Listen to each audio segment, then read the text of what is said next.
Hi, I'm Gabby. We need to talk about the SAVE Act and legislation that has already passed the U.S. House of Representatives and is now before the U.S. Senate. It is not law yet. But if it becomes law, it could change how millions of Americans register to vote in federal elections, especially women and minorities. Ask yourself, would you like a nation where women have no right to vote? If you don't think this is possible, look back in our history right before August 26, 1920, when white women finally got the right to vote after a decades-long fight. It took another 45 years before all women had the right to vote. The next midterm election is November 3rd, 2026, right around the corner. That clock is already ticking. If enacted, the SAVE Act would require documentary proof of U.S. citizenship to register to vote. Not just an ID, not just a driver's license. You would need an original document such as a U.S. passport, a certified birth certificate, naturalization papers. If your name has changed because of marriage or divorce, your documents must match.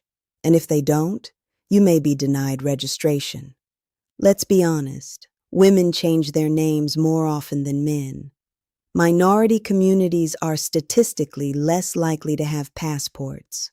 Low-income voters are less likely to have immediate access to certified birth records. If your birth certificate says one name and your driver's license says another, you could face delays, extra paperwork, or rejection.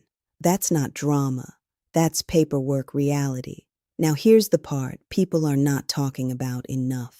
We've seen repeated government shutdowns. We've seen federal staffing reductions and layoffs. When agencies are understaffed or closed, processing times for passports, certified birth certificates, name change records can stretch from weeks to months. What if everyone waits until election season to fix this?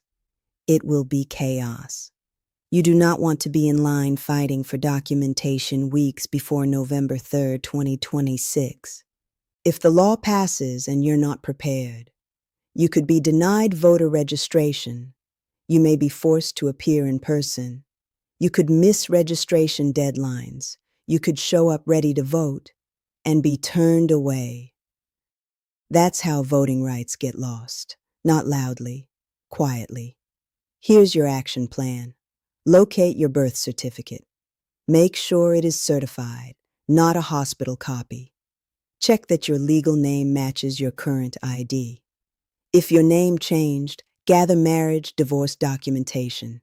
Consider applying for or renewing a U.S. passport. Now, confirm your voter registration status today. Bonus move.